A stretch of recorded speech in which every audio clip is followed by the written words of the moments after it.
So we've had a couple good articles put out by our crew, the crew of writers at FlamesNation.ca. We're trying to get some cool stuff out for the summer, do some player report cards, and Pike put out a good article about how Michael Stone had a good season for the Calgary Flames. And something that we wanted to talk about and get into was, does Michael Stone fit in the Flames roster next year with what's going on?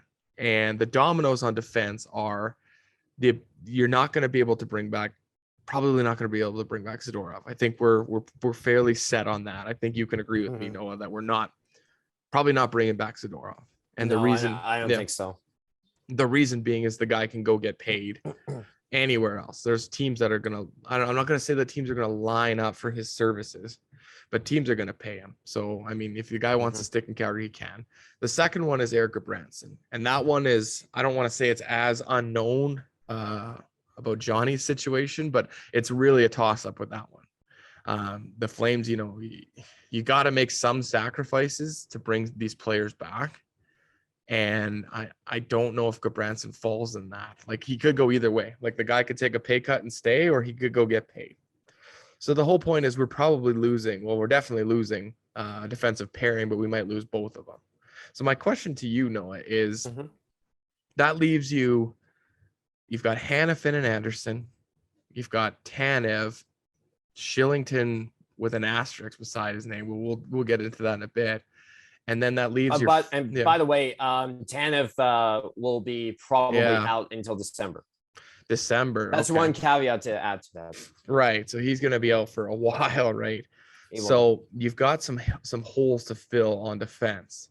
Now, the debate that we're going to have is, do you go to free agency to try to fill those voids, or do you just look within the system that we have right now, whether that's the guys in Stockton, soon to be the guys that are in the same city in Calgary, and then you look at a guy like Michael Stone? For me, putting in Michael Stone, like what is the actual harm in doing it? Like, they've been so reluctant to do it for 2 years now, and he showed up in the playoffs, and I'm gonna pull it up here because he had some really good stats. Like, he played in 11 games, like 11 regular season games last year, 2 goals, 4 assists, for 6 points. He was +3. And then you look at his playoff, and what did he do? So he played in 9 playoff games, and he had 5 points. So my question to you, Noah, is what is the actual harm? Like, why are the Flames reluctant to put him in there? There's no harm at all. Like, especially if you're not going to bring back Branson, there's Zadorov, and he proved that he is a very effective bottom six defenseman in a Daryl Sutter system. So that's why I like to call it the Daryl Sutter effect, because you look at guys like Gudbranson. Like, Gudbranson was one of the worst analytical based players in history, and then he has like one of the best bounce backs I can remember. It's just like, how did this happen? And then it's like the Daryl Sutter effect. The Daryl Sutter effect is right. I mean, I'm looking at him. He's 32 years old. He's born in 1990. You would imagine that the guy's probably sick and tired. Calgary Hitman legend, by the way. Right. Yeah. He did captain the Hitman back. I think that they won a WHL championship. Probably not the Memorial Cup, though. No. So like I said, I think he's probably getting sick and tired of sitting in the press box and playing 11 games, playing 20 games, whatever. You would think that if you add him to your roster, that he would want to be a full-time player. And my thought is too, if the Flames are going to go that route again of being like, well, no, you're going to be up and down from the press, but whatever, he can probably go get money somewhere else, just based on his playoff performance, based on the small sample size.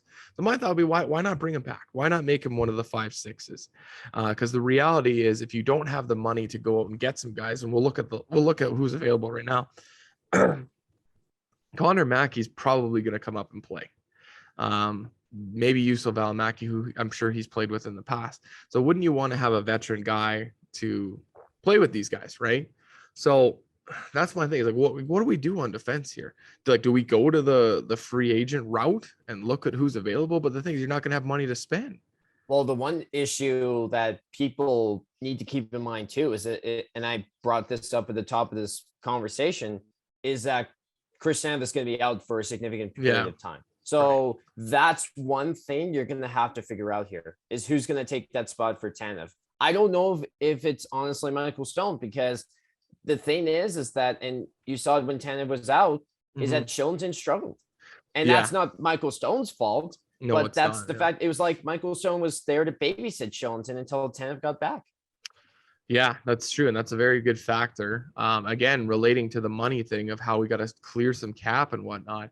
Pat had kind of brought it up on FlamesNation Live last week that, I don't know if it's a bold take, but don't be surprised if for whatever reason we get these guys signed, we need to clear out some money, that Oliver Shillington gets moved. It could be a possibility. Like, I don't think he's going to be able to command a whole lot of money, but he's definitely not going to take league minimum anymore. I mean, he showed And it. it's all about where does he fit on the roster going forward, even as well. Yeah, again, like, it's just so hard to do it with all these dominoes, right? Because we're talking about trying to fill Tanev's spot and trying to fill the bottom six. Well, maybe you do end up bringing back a Branson right there. So you only have to really fill 2 more spots, and you've got guys in the system like Connor Mackey probably needs to play in the NHL, right? Like Valimaki, we're very unsure about still. Pike was on Flames Talk on Sportsnet, and he kind of said that Valimaki has looked like a very average AHL player this year. And, he gave him a little bit of credit due that he's gone through some significant injuries and has had to fight his way back and, in and out of the lineup here and there. So it'll be interesting to see what kind of year he has next year, whether it's with the Flames full time or whether it's down, or not even down in Stockton, whether it's, down the hallway in the Heat or Wrangler, whatever you want to call the team. We don't know that one yet. He could be with them. So you've got the list of some free agent defensemen, and obviously we cannot break the bank. So there's got to be some guys in there that say they do go the free agent route that they can kind of look at. Like, they lose Gabranson and say Michael Stone goes, no, I'm not going to play part-time minutes. I can go play full-time somewhere else and the team's going to pay me. Is there any guys out there that kind of like jump at you? Like, is there a name of a 5-6 guy that potentially could be added? Well, from an overall popularity standpoint and to how very well known the name is, PK Subban, obviously, but obviously you can't just bring him in because of his name.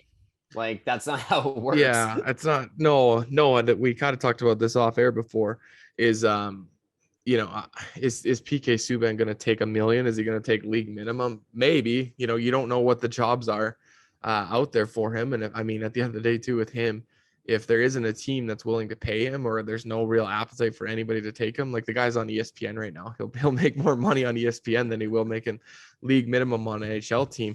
And again, it's, if you let Gabranson walk and you're bringing in PK Subban, the smarter move would have been just to pay Gabranson. So, like, I don't know. There was guys, like, I think online, there's guys like Jan Ruda on Tampa Bay. Like, I'm sure a guy like that, a 5'6" guy like that, who's a big body, he probably is not going to make. Yeah, Bogosian, those kind of guys. But again, it's like, is Bogosian any different than Gabranson? Right. So, like, are you trying? Exactly. It's just all the money thing, right? Like, it's got to be like, maybe you can get the guy for less money than what Gabranson wanted, but it's just it's such a domino effect, a roller coaster. It's hard to actually try to decipher this and figure this out until we actually know the money that they have that the Flames can work with, right? Stetcher is another interesting name. Nada is another interesting name as well.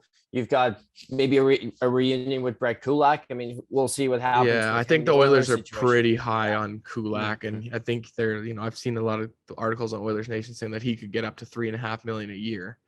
Again, so it's like, if you're going to pay these guys 3.5 other guys, you might as well just try to keep the Gabranson that had a very good year and is good in the locker room, is a big body. And at the end of the day too, whatever they end up doing with Milan Lucic, it's not 2007 anymore. There's not 5 fighters on each team, but we play in the Eric Goddard. Yeah, exactly. When we had like Westgarth and McGrattan and who else? Oh my God. Yeah, we had a line of fighters, but you still need somebody that can go. Like, we proved it this year that we had guys that could go, right? So if you lose Lucic and you lose Gabranson and you don't have Zadorov, then you're going to have to go out and get somebody that can do that kind of stuff. Like, you don't have to, but it's a Sutter system. And like I said, we play in the Pacific.